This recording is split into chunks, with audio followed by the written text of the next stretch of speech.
Good morning, my brothers and sisters. Quote, oh, he took a fall.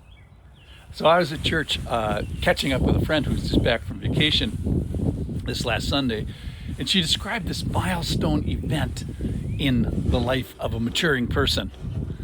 And she told like this feature story about their time away, and then referring to her husband, she said something we all dread, and that was, oh, he took a fall.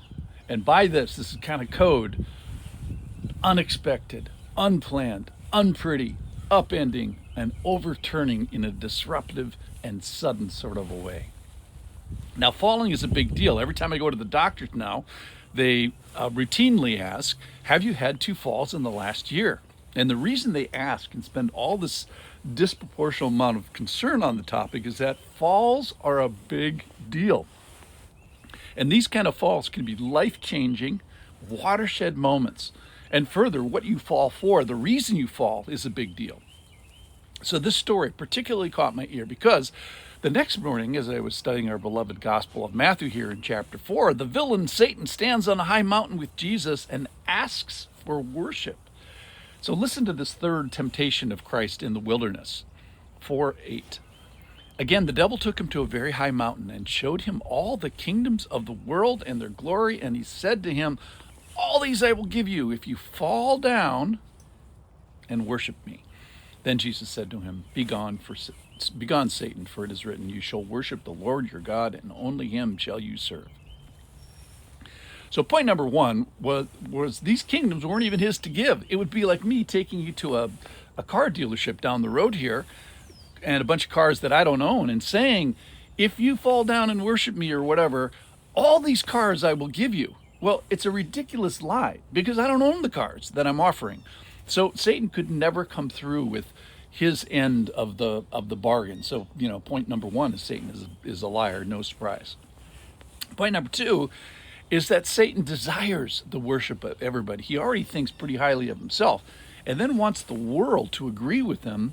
And hilariously, he even wants Jesus to worship him, which is exactly upside down and blasphemous. Now, point number 3, which is our big one for today, and this is the part that really caught my ear because of my friend, was this quality or quantity of worship. There's a worship category that is fall down worship. So here I think we might have something to learn from our knucklehead Satan. So let's think about fall down worship in the context of my friend who took a fall. So let's take the pretender out of the story and replace him with the true person, true worshiper, or worshipee should be Jesus. So let's think about the fall down worship of Jesus. I think in considering it, it's going to be disruptive. So it might just rip the story of your life into 2 halves, before fall down worship and after fall down worship era begins. So it'll be disruptive. Secondly, it will be upending. So good worship always gets us off our own little thrones, and sometimes dramatically and violently. So it clears the way for Jesus as we get off. So true worship, this is my favorite line of today, write this down. True fall down worship often results with us not on our face, but on our backside. I'll say it again. True fall down worship, I love it so much, often results with us not on our face, but on our backside. So fall down worship is unexpected. So perhaps we can put, our mind and our intellect towards fall down worship and plan it and maybe even schedule a little bit. But the results of the heart of fall down worship are unexpected. This is a rare event in the life of the believer. So who knows what might happen? The results of fall down worship might be unexpected and be a surprise. So when one takes a fall, it is always unpretty. The internet is full of falls that got, randomly caught on video. So what if we could film the spiritual event of fall down worship? Might there be some beautiful stuff, some singing and praying and nice posturing? But might there also be some ugly stuff too? Weeping and repenting and regretting and longing for. So likely, I think there's going to be some unprettiness in good fall down worship. Good fall down worship may reveal some stuff on the inside that might need some further attention.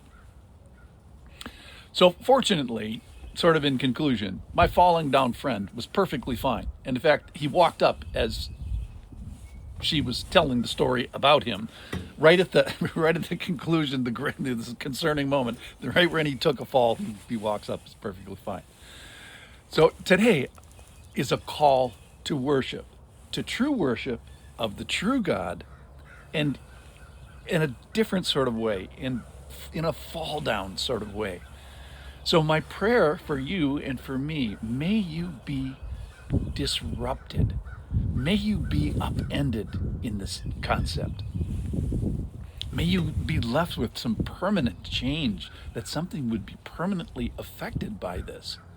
May you be willing to have some of this be unpretty. May you be upside down, turned inside out, and permanently affected as you take a fall to worship. Worship the true God. True fall down worship often results with us not on our face, but on our backside. So when you take a fall in worship, expect it to be disruptive, unpretty, upending, unplanned, and perhaps even result with you and your spiritual Kiester. Thanks for listening.